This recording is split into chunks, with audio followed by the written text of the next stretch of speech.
আগামী 2026 ইংরেজি সনের ফেব্রুয়ারির প্রথমার্ধে রমজান শুরু হওয়ার সপ্তাহখানেক আগে বাংলাদেশের আগামী জাতীয় সংসদ নির্বাচন হবে। দেশনেত্রী বেগম খালেদা জিয়া সংস্কারের মধ্য দিয়ে গিয়েছেন 1991 সালের সরকারে এই দেশে সংসদীয় রাজনীতির প্রবর্তন করলেন।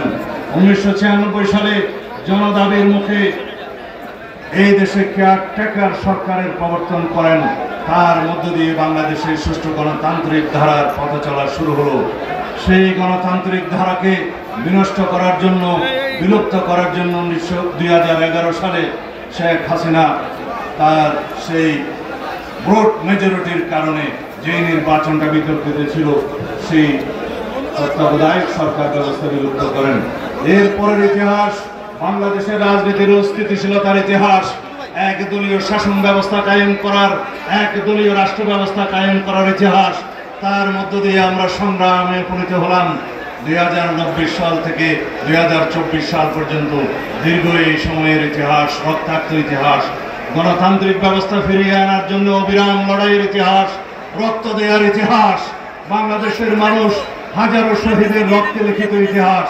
এই দেশের মানুষ রক্ত দিয়ে প্রমাণ করেছে এই দেশ থেকে গণতন্ত্র কেউ চাইলে বিলুপ্ত করতে পারবে না।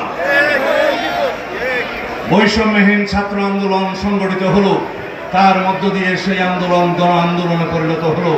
আমরা সেই আন্দোলনকে সক্রিয়ভাবে সহায়তা করলাম, স্বীকৃতি দিলাম, অংশগ্রহণ করলাম। এই বিএনপির 4 শতাধিক নেতৃবৃন্দ, কর্মী, সমর্থক সবাই জীবন দিল সেই গণতান্ত্রিক সংগ্রামে, বৈষম্য বিরোধী ছাত্র আন্দোলনের ব্যানারে। আমরা বিএনপি সহ বাংলাদেশের যে সমস্ত গণতান্ত্রিক শক্তি, রাজনৈতিক দল ছিল, সকলেই মিলে এই বাংলাদেশের নতুন ইতিহাস সৃষ্টি করলাম। শুধু দক্ষিণ এশিয়ায় নয়, পৃথিবীর ইতিহাসে একটি নজিরবিহীন ছাত্র গণ অভ্যুত্থান সংগঠিত হলো। সেই অভ্যুত্থানের পরিণতিতে বাংলাদেশ থেকে ফ্যাসিবাদী শক্তির চির উৎখাত হলো। তারা পালিয়ে যেতে বাধ্য হলো, আশ্রয় নিল তাদের রাজ্যের, তাদের আশ্রয়দাতার রাজ্যে। সর্বোচ্চ গ্যাস সাশ্রয়, যমুনা গ্যাস স্টোভ, আধুনিক, নিরাপদ ও দীর্ঘস্থায়ী। আওয়ামী লীগের ইতিহাস এই দেশে গণতন্ত্র হত্যার ইতিহাস। আওয়ামী লীগের ইতিহাস সন্ত্রাসবাদীদের ইতিহাস। আওয়ামী লীগের ইতিহাস মাফিয়া তন্ত্র সৃষ্টি করার ইতিহাস। আওয়ামী লীগের ইতিহাস দর্শনে সেঞ্চুরি সৃষ্টি করার ইতিহাস। আওয়ামী লীগের ইতিহাস হেলিকপ্টার থেকে গুলি করে এই দেশের নিরস্ত্র নিরহ জনগণকে হত্যা করার ইতিহাস। সেই আওয়ামী লীগ এখনো পর্যন্ত তাদের কৃত অপরাধের অনুশোচনা করে নাই, স্বীকার করে নাই, বাংলাদেশের মানুষের কাছে অনুশোচনা প্রকাশ করে নাই। তারপরেও তারা বাংলাদেশের রাজনীতি করার খায়েশ প্রকাশ করে, দৃশ্যতা দেখায়। যারা গণ অভ্যুত্থানে অংশগ্রহণ করেছে, অভ্যুত্থানকারীদের অপরাধী হিসেবে তারা তকমা দিতে চায়। তাদের সেই স্পর্ধার জবাব আমাদেরকে দিতে হবে একটি সুষ্ঠু গণতান্ত্রিক প্রক্রিয়া এবং ধারা সৃষ্টি করার মধ্য দিয়ে। আপনারা যদি বাংলাদেশে গণতান্ত্রিক সংস্কৃতির, ভালো গণতান্ত্রিক সংস্কৃতির চর্চা করতে চান, তাহলেই পরে আওয়ামী অপরাজনীতির সংস্কৃতি বিলুপ্ত হবে। যদি আমরা সুষ্ঠু গণতান্ত্রিক ধারার প্রতিষ্ঠা করতে পারি, তাহলে পরে ফ্যাসিবাদের জন্ম হবে না এদেশে আর কখনো। আমরা সাংবিধানিক সংস্কার করছি, রাষ্ট্র কাঠামোর গণতান্ত্রিক সংস্কার করছি। আমরা একটি লক্ষ্য নিয়ে সংস্কার করছি, যাতে এই দেশে আর কোনোদিন ফ্যাসিবাদের উৎপত্তি না হয়, জন্ম না হয়। সাংবিধানিকভাবে অথবা সংসদীয়ভাবে ব্যক্তি স্বৈরতন্ত্রের প্রবর্তন না হয়, ব্যক্তি স্বৈরতান্ত্রিকতার প্রবর্তন না হয়, দলীয় স্বেচ্ছাচারিতার প্রবর্তন না হয়। আমরা তাদের সাথে একমত। আমরা সেই সংস্কার বাস্তবায়ন করব পরবর্তী নির্বাচিত জাতীয় সংসদের মাধ্যমে। যে সমস্ত সংস্কারগুলো ঐক্যমত্য কমিশনের ঐক্যমতের ভিত্তিতে গৃহীত হয়েছে, আমরা একমত হয়েছি। তার মধ্যে বহু সংস্কার আছে যেগুলোর জন্য সংবিধান সংস্কার করতে হবে না, সংশোধন করতে হবে না। সেই সমস্ত সংস্কারগুলো এখনই বর্তমান সরকার বাস্তবায়ন করতে পারে। তারা বিভিন্ন অধ্যাদেশ জারির মধ্য দিয়ে, নির্বাহী আদেশ প্রণয়নের মধ্য দিয়ে এবং অন্যান্য অফিস আদেশের মধ্য দিয়ে সেই সমস্ত সংস্কার সাধন করুন। আপনাদের সেই স্বাধীনতা জনগণ দিয়েছে। কিন্তু যে সমস্ত সংশোধনীগুলো, সংস্কারগুলো সংবিধানের সাথে সংযুক্ত, সম্পর্কিত, সেই সমস্ত সংশোধনীগুলো কেবলমাত্র জনগণের ম্যান্ডেট প্রাপ্ত একটি নির্বাচিত রাজনৈতিক সরকার এবং সংসদে কেবল সেটা বাস্তবায়ন করার উপযুক্ত প্রমাণ।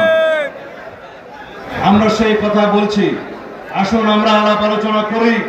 আমাদের মধ্যে যদি কোনো পন্থা বের হয় আলাপ আলোচনার মধ্য দিয়ে যে সংস্কার সংশোধনীগুলো আমরা গ্রহণ করতে পারি আইনানুগভাবে, বৈধভাবে এবং সাংবিধানিক প্রক্রিয়ায়, আমরা সেই পন্থাটা নির্ধারণ করি।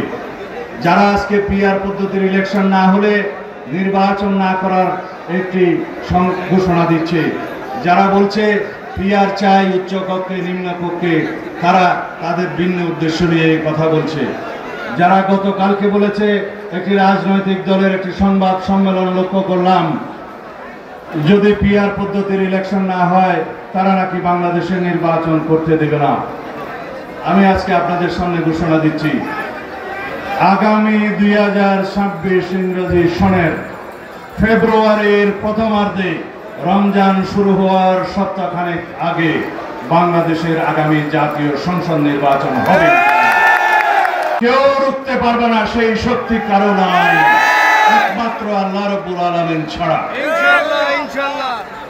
যারা নির্বাচন বাধাগ্রস্ত করতে চায়, বিলম্বিত করতে চায়, বিভিন্ন টুনকু বাহানায় নির্বাচন অনুষ্ঠানের বিষয়ে বিভিন্ন রকমের বিভ্রান্ত বক্তব্য দিচ্ছে, তাদের উদ্দেশ্যে বলতে চাই, বন্ধুগণ, গণতন্ত্রের জন্য সংগ্রাম করেছিলাম আমরা সবাই ঐক্যবদ্ধভাবে। এই গণতান্ত্রিক অধিকার, ভোটের অধিকার ফিরিয়ে আনার জন্য আমরা রক্ত দিয়েছি। আপনারা, আমরা সবাই সম্মিলিতভাবে পুরো জাতি ঐক্যবদ্ধভাবে সেই সংগ্রামে আমরা লিপ্ত ছিলাম ফ্যাসিবাদের বিরুদ্ধে। এই ফ্যাসিবাদ বিরোধী যে গণতান্ত্রিক ঐক্য সৃষ্টি হয়েছে, আসুন আমরা সেই গণতান্ত্রিক ঐক্যকে সমুন্নত রাখি, সেই গণতান্ত্রিক ঐক্যকে আরো শক্তিশালী করি, সেই গণতান্ত্রিক শক্তিকে, ফ্যাসিবাদ বিরোধী জাতীয় ঐক্যকে একমাত্র শক্তি হিসাবে আমরা ধরে রাখি এবং সেই শক্তিকে কাজে লাগিয়ে ঐক্যবদ্ধ বাংলাদেশ আমরা সৃষ্টি করি। সেই ঐক্যবদ্ধ বাংলাদেশে আমরা, আপনারা তর্ক করব, বিতর্ক করব, আলাপ করব, আলোচনা করব, ভিন্ন মত পোষণ করব, বহুমত পোষণ করব, কিন্তু গণতন্ত্রের স্বার্থে, স্বাধীনতার সার্বভৌমত্ব রক্ষার স্বার্থে আমরা একইভাবে ঐক্যবদ্ধভাবে এগিয়ে যাব। সুতরাং নির্বাচন নিয়ে আপনারা কোনো ধোঁয়াশা সৃষ্টি করবেন না। আমরা আপনাদেরকে আহ্বান জানাবো, বাংলাদেশের মানুষ এখন যেভাবে নির্বাচনমুখী হয়ে গিয়েছে, সারা বাংলাদেশে নির্বাচনী আমেজ চলছে, নির্বাচনী পরিবেশ সৃষ্টি হয়ে গিয়েছে, প্রার্থীরা জনসংযোগ করছে। এখন সেই নির্বাচনের বিরুদ্ধে যদি কেউ কোনো দল বক্তব্য দেয়, তাদেরকে জনগণ প্রত্যাখ্যান করবে। তাহলে আসুন এই নির্বাচনী পরিবেশের সাথে আমরা তাল মিলিয়ে কথা বলি, বক্তব্য রাখি। বাংলাদেশের জনগণ জানে এই দেশে সরাসরি ভোটে নির্বাচিত নির্দিষ্ট যে নির্বাচনী এলাকায় একজন এমপি নির্বাচিত হয়, সেই নির্বাচন বাংলাদেশের সংবিধানের 65 অনুচ্ছেদের 2 উপধারা অনুসারে নির্বাচিত হয়। প্রত্যেকটি আঞ্চলিক এলাকার জন্য, সংসদীয় এলাকার জন্য প্রত্যক্ষ ভোটের মাধ্যমে 300 সদস্যের সংসদ সদস্য নির্বাচন হবে। সেটি লিখিত আছে আমাদের সংবিধানের 65 অনুচ্ছেদের 2 উপঅনুচ্ছেদে। 3 উপঅনুচ্ছেদে নারী সংসদ সদস্যদের বিষয়ে বলা আছে।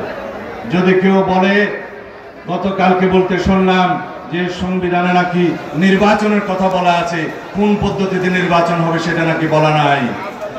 আমি অনুরোধ করব, বাংলাদেশের সংবিধানের নির্দিষ্ট সেই 65 অনুচ্ছেদের 2 দিকে আপনারা একটু পড়ে দেখুন, আপনারা বুঝতে পারবেন প্রত্যক্ষ ভোটে প্রত্যেকটি নির্বাচনী এলাকার জন্য একজন সংসদ সদস্য নির্বাচনের কথা বলা আছে।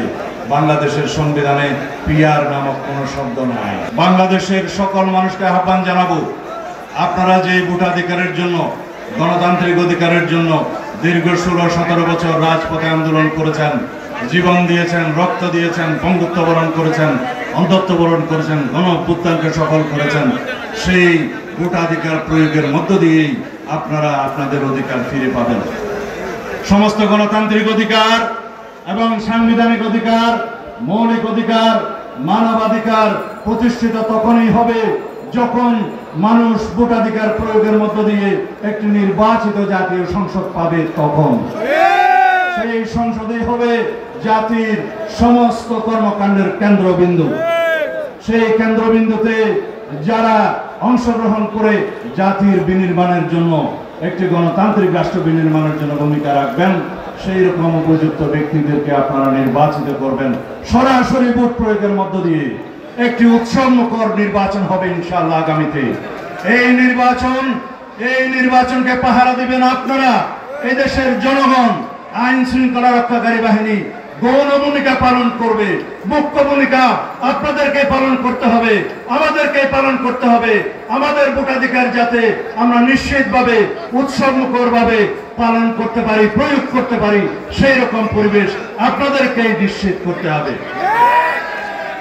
আমরা যদি মনে করি আগামী দিনে সেই নির্বাচন পৃথিবীর মধ্যে একটি দৃষ্টান্ত স্থাপনকারী নির্বাচন হোক, তাহলে আমাদের সবাইকে সেই ভূমিকা পালন করতে হবে।